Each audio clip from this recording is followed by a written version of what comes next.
Hi, I'm Kieran McKernan. I run an architecture business, and today I'm going to be writing some marketing material and trialing ChatGPT and Jasper AI.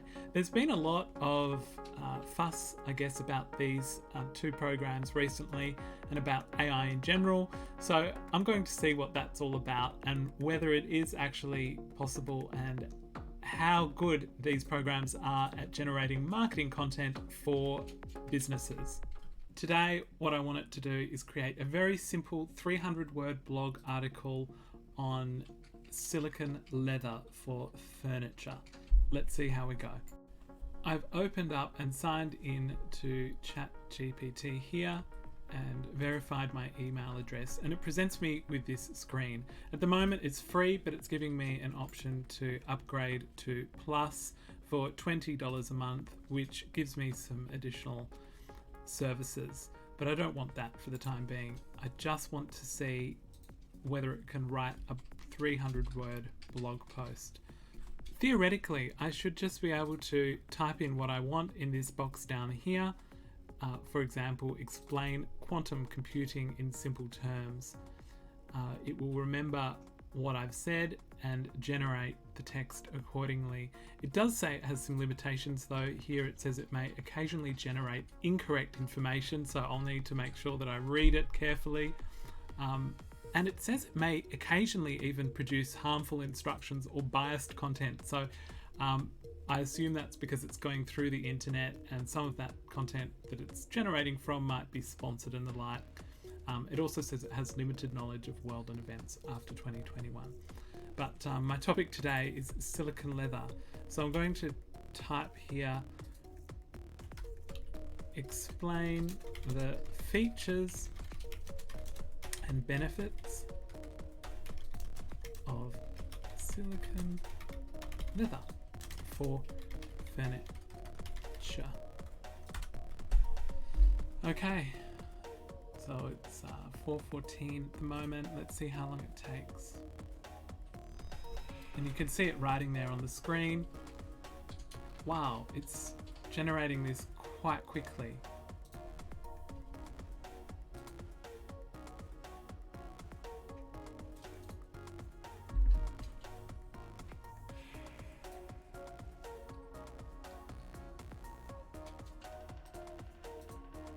So it's done exactly what I have asked it to do. It's written a small paragraph about silicone leather.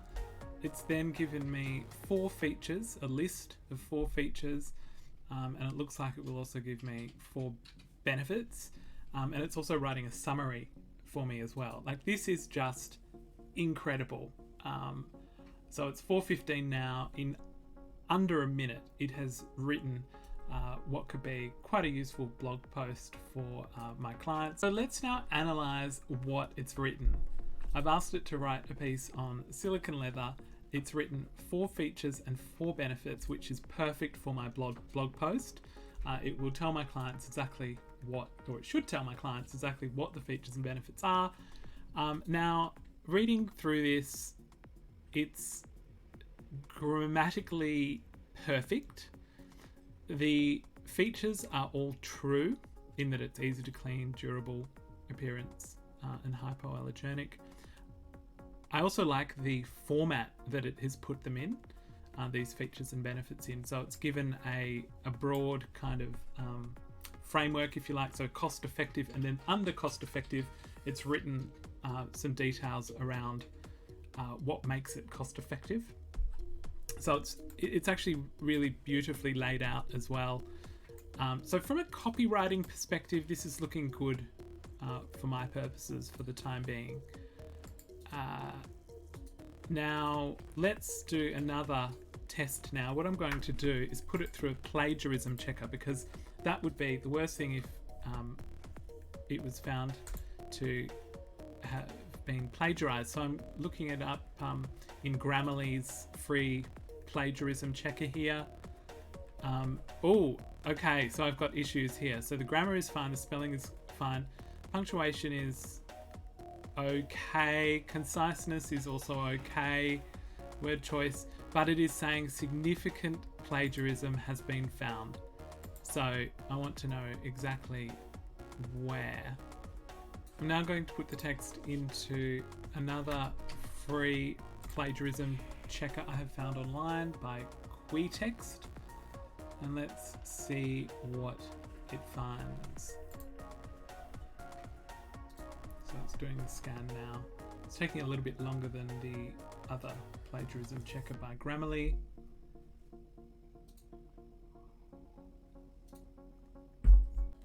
This plagiarism checker QText took 2 minutes to check the text, but it is much more in-depth than the Grammarly one, so I would recommend that you use QText or another more in-depth one.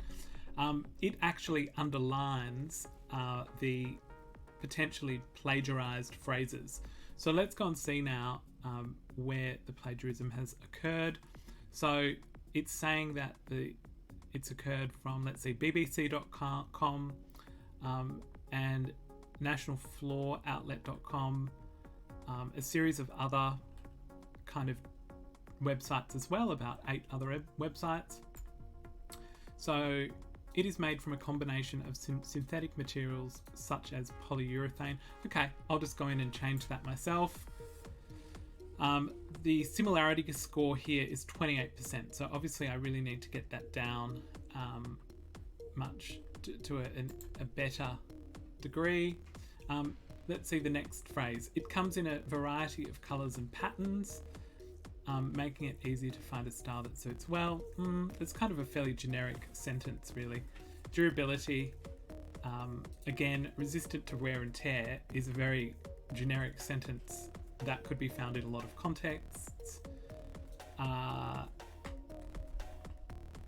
Hypoallergenic, again, a lot of these phrases are actually highly generic, I'm finding. So perhaps one of the issues with ChatGPT at this stage is that it draws from a series of websites, authoritative places around the internet, and it perhaps needs to do some more work at changing the phrasing or phraseology so that it